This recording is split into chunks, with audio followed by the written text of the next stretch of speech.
You're muted, Elizabeth. Let me try this again. Welcome to our show. We're the premise players with vintage improv, and our great coach is Adam Colley. And tonight we're going to be doing some premise-based improv. We're going to start the evening by going into a living room where we tell true stories about our lives, and then we're going to pull some scenes right out of those stories. So first we're going to get a suggestion from Adam. Adam, what's our suggestion? Your suggestion is going to be protection. Protection is the suggestion. Protection. Okay, let's get in our living room.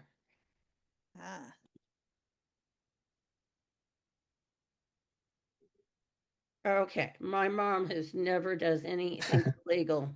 It was a really sweet, innocent lady. Got some mace one time back in the 70s just to protect herself, against murder. And we were going to pick my grandma up at the airport in Los Angeles, and she forgot she had the mace on her. And in the old days, they used to let you go through the check stands, to get into the airport. Used to be able to go into the secure area as long as you got screened, even if you were just picking somebody up, because, before all of the tragedies. And of course, she got caught. And because she was such an innocent, sweet person who's never do anything criminal in her life, they treated her like she was the most wanted, dragging her to the side, asking her questions, detaining her, scaring the living daylights out of her. I felt very sorry for her. Oh, your poor mom. Was it just an interrogation, or did they ever charge her with anything? They didn't charge her. They finally bought her story, but they acted like she was on the most wanted list for a few minutes there.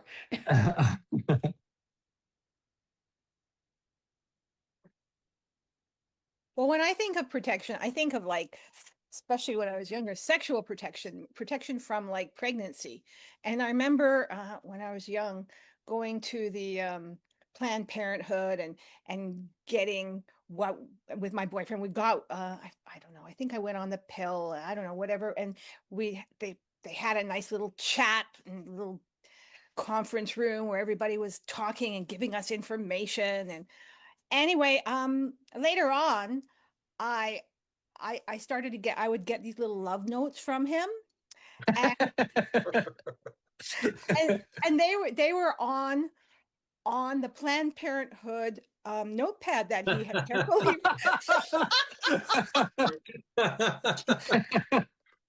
and he sort of slipped into his pocket on the way out, thinking he might need it. And so I would get all these little love notes, little set with, and he always signed them sex, love, and dope.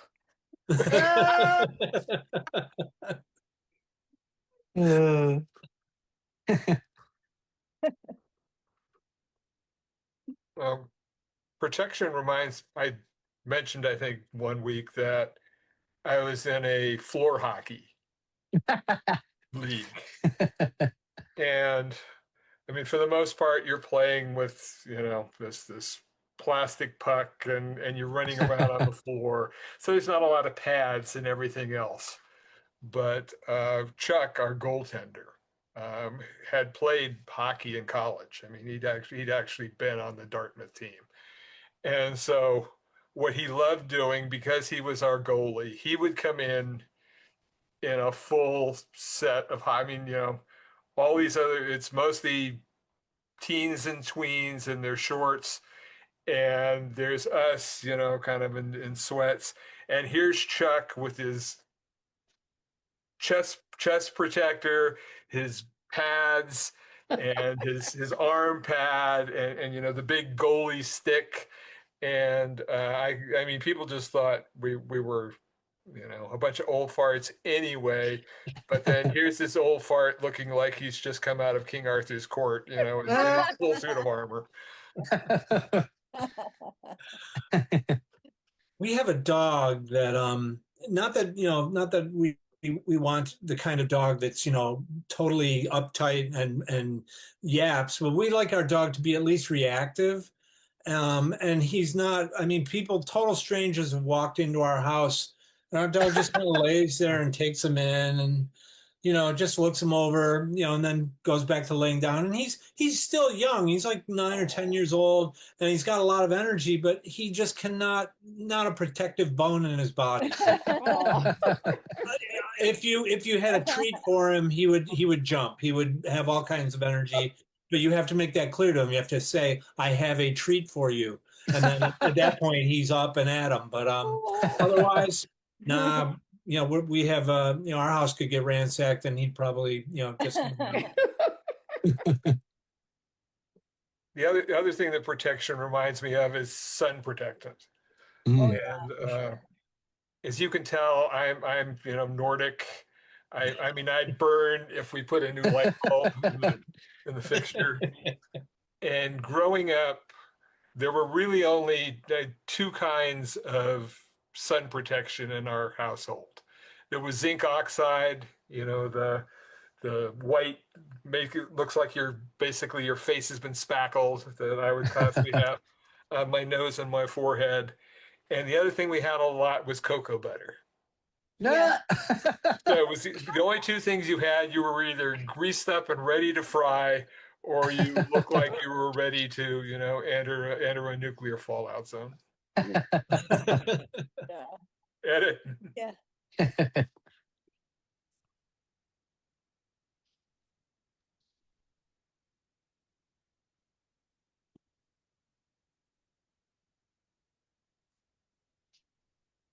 Well,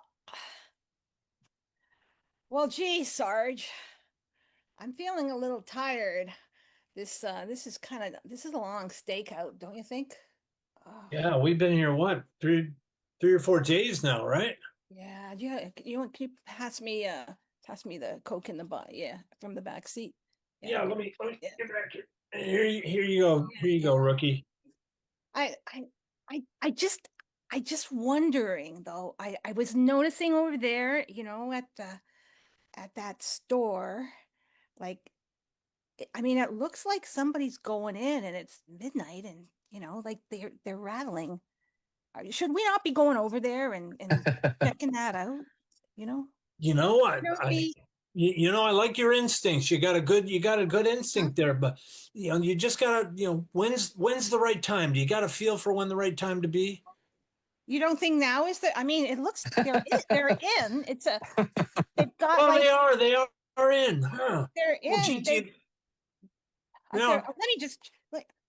It looks like they got.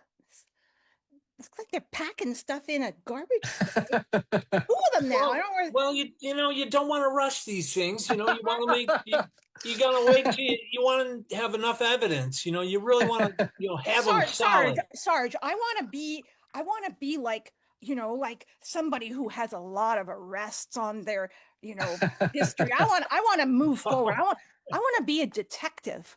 That's what I like about you, rookie. You're eager. You are eager. I am. I think we should just go. Why don't we just go over there and? Well, see, that's the thing about when you're starting out like yourself, when you're fresh, Greenfoot, rookie, you just got to wait till you have enough evidence. Okay. Okay. Well, wait a minute. There, on the other building, the bank. There's some. Is that like somebody going up the wall? How do they do? How are they crawling up that wall like that? Yeah, I don't see. Do you see a rope? I'm looking for a rope. I don't see the rope. Wow. Okay. I can't. You know what? I think now is I'm gonna take some photos of them at least, and then we should maybe go.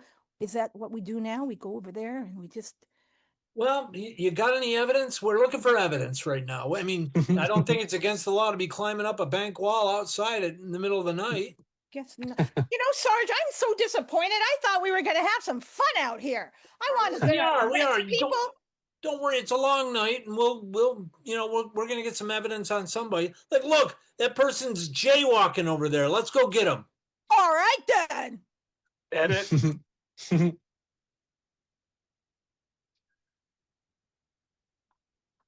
Mrs. Mrs. Tucker, Yes. we couldn't hold these middle school dances if we didn't have chaperones. Thank you so much for coming. Oh, I'm just so glad to be able to help. Yeah, I really, really appreciate it. Good. Like I said, we couldn't hold them without chaperones. There's just one little thing. Thank you. Oh, yes, what? I I I mean, probably shouldn't, but I just couldn't help noticing the can of mace in your purse. Well, yeah, I mean, you know how high crime is these days and how these high school and junior high school students act. But I mean, I mean, putting the ruler between them during slow dances, that's okay. But Mhm. threatening to mace them if they don't get farther apart, these are tweens. You know, they need to learn to follow the rules. And if I have to carry mace to make them follow the rules, then I'll do whatever it takes to keep them moral.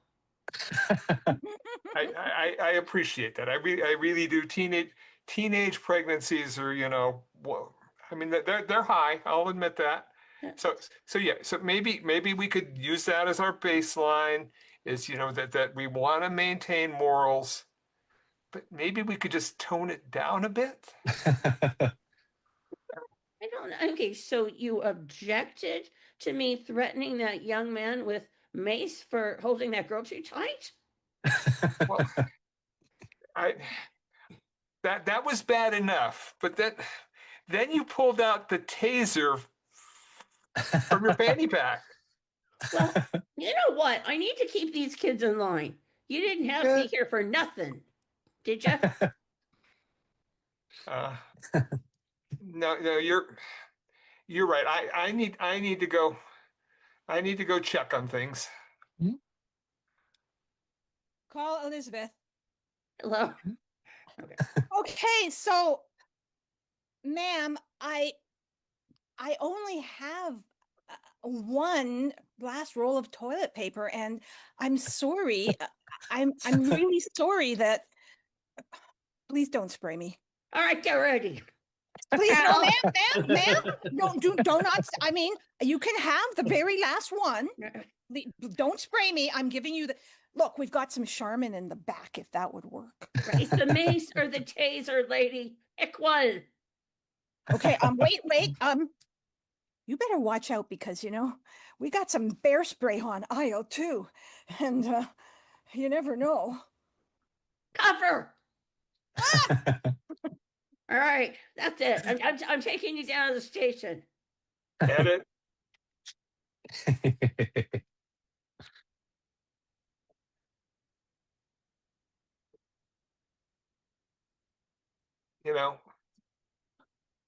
You your resume looks great. It really does. I mean, Thank you. it says here you were a cop in the canine unit. Yes, we worked with all of our four-footed friends. And it says here you've trained dogs for the kennel club. Yes. I love working. I seem to communicate with animals better than people. That I appreciate that, and I mean, but running a cannabis dispensary, we need real protection here. Well, I mean, if you put a dog in the front door, often that sends a message to people, even if he's just sleeping there. Well, I understand, and I looked at Rusty's credentials. I understand Rusty was, he was overseas. He did serious duty. Yeah. Bomb sniffing, anti-terrorism. Yeah, Rusty's seen some shit, man. But what you failed to tell me is Rusty has PTSD.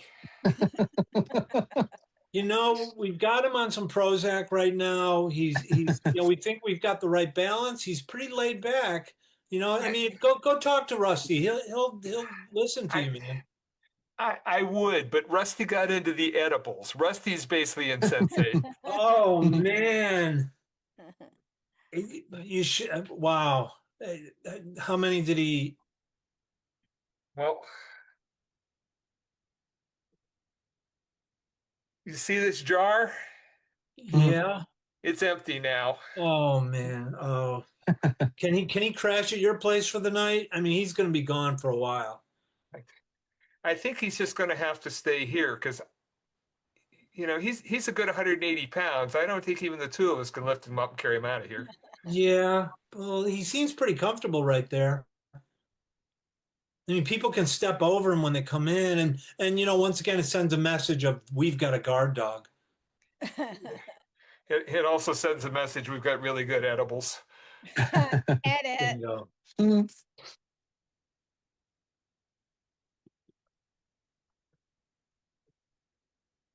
Hey, Lisa, Yeah. we've been going out like 2 weeks now, I right? know. I think we're ready to take the next step. Oh yeah. Yeah, yeah. I'd like to write you a note. Oh, a note? Yeah, I know that if that's forward of me, I understand. Oh, We're gonna go slow. We said we wanted to go slow, but I think we're ready to write notes. Are you gonna like put it in the mail or leave it by my, desk at school? Put it in my pencil case? Oh my God, I didn't even think about that. Put it in my Oh, I mean, show all my girlfriends? what? Just show all my girlfriends. I guess that's what you do with notes, but I got to figure out how to get it to you first. I don't know. I think, maybe, you know what? Maybe just tell me. Just tell me. And then, because I'm starting to get a little nervous, maybe we're going too fast. That's going way too fast for me. Fast. I'd rather, I can write a note. I got some of my mom's stationery and she works at the funeral home. I could write you a love note on funeral home stationery. The ones that said death, death, death on it? Well, it just says, there's always a better tomorrow. Oh, I was really liking today. I don't know. Tell you what, you can help me write the note. How about that? Oh, it's kind of like giving yourself your own Valentine's card. Well, I always give myself my own Valentine's card.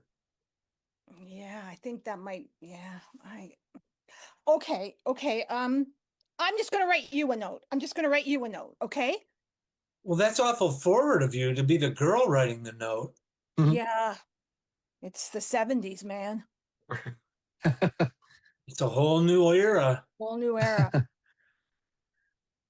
Well, my note's going to start out, Dear Lisa. Oh, okay. Signed, Jeremy. And I'll fold it up and I'll put it in your locker and then I'll run. Oh, Jeremy, you're going to really send me a note? You're going to put it in my locker? Really? If you think it's okay. Could you put like a smiley face or something, something really nice on it? Oh man, you think of all the good ideas. Yeah. Something like, I will love you forever and ever and ever. And you are the only one for me ever. And you are the most important person in the whole world, especially this school. Wait a minute. Are you getting notes from other people? Edit. Call back Elizabeth. Lady Guinevere. Yes, yes. Yeah. What can I do for you? You know the royal ball is next week. Yes, of course, I know that. And we're running. How can I put this delicately? Uh, well, the population is in drastic decline. I dare say, I do know that. Well, that it's kind of due to your ladyship. It is my fault. How dare you? Well, you've had this whole line of chastity belts that you're marketing throughout the kingdom. Well, yes, indeed. I'm trying to keep the young girls pure. It was, I mean, but you've hidden all the keys. Yes, of course, because if I don't, they'll just get the keys and open the chastity belt and, well, you know. And they, all of the metal cups have these jagged bits. Yes, indeed. Whatever is a deterrent to this abominable behavior. But I mean, if people are talking, Lady Gwendevere, they say that you've adopted this behavior because you're the kingdom's oldest virgin. No. Why, shame on them. No, I just wish to keep everyone as pure as I am. And scene. All right, I want to call the premise players on now to introduce themselves. In alphabetical order, go. Gil's first. Elizabeth from Sunnyvale, California. I'm Still John. John from Maine. Sue from Canada, Hamilton. Thank you. Stay tuned. There'll be another show coming right up. You may see John again.